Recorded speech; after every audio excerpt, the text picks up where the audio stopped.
Lumière aujourd'hui sur la nouvelle saison culturelle de l'Espace des Arts, scène nationale à Chalon-sur-Saône, qui a fait sa rentrée le week-end dernier et qui s'apprête à accueillir le premier spectacle de la saison. Et il s'agit de Room de James Thierry et la compagnie du Hanneton à découvrir du 4 au 8 octobre. Et Charlie, notre reporter Fréquence Plus, a rencontré Nicolas Royer, directeur de l'Espace des Arts, pour la présentation de la saison. Il nous la dévoile tout de suite maintenant. Présentation de la saison 2022-2023, très éclectique, ouverte au monde. Exactement, très éclectique, ouvert au monde, joué pour tous, joué pour chacun.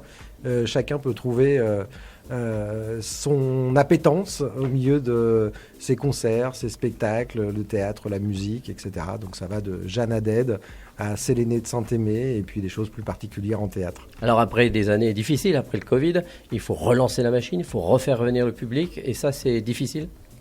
C'est un travail, en tout cas, voilà, ça n'a aucune évidence pour les gens de venir dans les salles de spectacle. On n'en avait peut-être pas beaucoup déjà avant, mais là, c'est encore plus dur. Donc effectivement, un à un, il faut convaincre les gens, recréer cette communauté de spectateurs pour aussi rêver peut-être d'un monde un peu différent et peut-être un peu meilleur. Alors dans ce que vous avez programmé, il y a beaucoup de choses. Comment vous vous basez pour cette programmation? Vous voyez beaucoup de spectacles dans l'année, vous créez vous-même, vous produisez? Alors, on voit beaucoup de spectacles dans l'année et puis on produit aussi. Alors, il faut savoir que cette saison, c'est des choses qu'on a vues il y a 1 an, il y a 2 ans, ou des choses qu'on a travaillées même encore en amont en termes de production. C'est un long travail, c'est un long processus. Et alors, ces saisons, on les invente une à une comme ça pour qu'elles soient le plus ouvertes possible. Alors vous êtes en partenariat en plus parce que Chalon est assez vivante, donc vous n'êtes pas isolé dans votre espace des arts.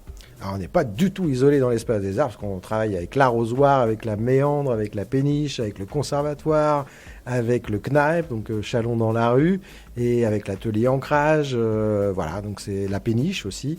Donc c'est un travail collaboratif, et je crois que c'est ensemble qu'on arrivera aussi à faire revenir les gens dans nos salles. Alors, on a donné quelques noms il y a quelques instants, mais on peut quand même s'arrêter sur 2-3 choses importantes. James Thierry, James Thierry... on peut dire c'est quand même le petit-fils de Chaplin.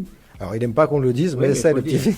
Il lui ressemble en plus jeune. Ah bah puis alors là, vous allez voir, on a vraiment l'impression qu'il incarne même Chaplin et dans cette pièce incroyable qui est Room, qui est entre le théâtre, la musique. Vraiment, c'est un artiste international, exceptionnel et qui vit dans notre région, donc on a beaucoup de chance de l'accueillir. On va peut-être passer au cinéma ou même nationalement, plutôt en tournée. Ouais, plutôt en tournée, ouais. Alors ensuite, vous avez d'autres noms. Il y a Madame Fraise, tiens, ça c'est personnel. Ah, Madame Fraise, bah, je sais en plus qu'il a des attaches pas très loin. Et ce sera la première fois qu'il viendra à la scène nationale, un grand spectacle d'humour. Après Monsieur Fraise, je vous encourage à venir découvrir Madame Fraise. Beaucoup de danse. Pas mal de danse en équilibre avec le théâtre, beaucoup de cirque aussi, avec le Galactique Ensemble, Mathurin Bols. Il y a 26 000 couverts aussi qui viennent. Les 26 000 couverts, alors ça, ce sera un grand moment juste avant Noël, Chamonix, avant de partir au ski. Il faut de la place, non?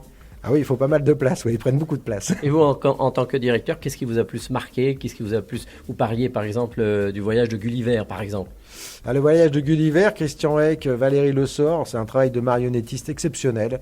Et c'est 2 peuples de Lilliputiens, voilà, qui sont en guerre parce qu'ils se bagarrent sur la manière d'ouvrir un œuf à la coque. Intéressant, non? Alors la culture, vous disiez qu'il n'y a que 10% des personnes qui se cultivent, du moins qui vont à la découverte de choses différentes. C'est pas toujours facile les spectacles que vous proposez? Alors, c'est pas toujours facile, mais c'est des moments de rencontre. On peut ne pas être d'accord, on peut même parfois, des fois, un peu s'ennuyer. Mais ce que je sais, c'est qu'à chaque fois, on garde une émotion. Et que cette émotion qu'on va avoir ensemble, on l'a nulle part ailleurs. Moi, j'adore les séries, j'adore regarder aussi Netflix, etc. Mais l'émotion qu'on a dans le spectacle vivant, vous la retrouvez nulle part ailleurs.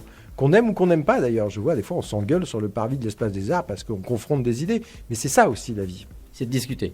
C'est exactement, se disputer, se discuter, et c'est pas grave. Alors, vous êtes une scène nationale, ce qui veut dire des tarifs tout à fait intéressants, notamment pour les jeunes, donc allons-y.